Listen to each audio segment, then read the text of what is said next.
Welcome to Weld Pro. You know, we have kids in here and they're learning by book, they're learning in the classroom, but sometimes you got to get the pros out here and show them what it's really like in the field.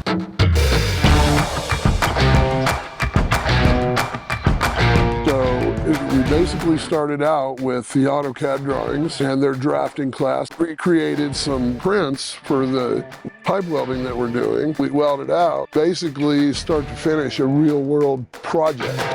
We brought the crane today, which gives them the opportunity to see big equipment that gets used that they probably wouldn't get to see otherwise. One thing that welders like to do is to make sure that everybody knows that we love our job. What we want to do here today, we want to spark the interest inside your guys' life. You know, as people, I feel like we gotta help each other, and so today I'm just out here to help and give as much as I can. This is just amazing for the kids. You know, this is a lifetime opportunity right here.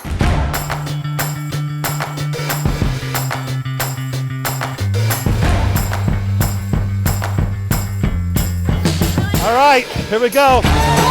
Getting up in the world, taking James Irwin and Ptec to new heights.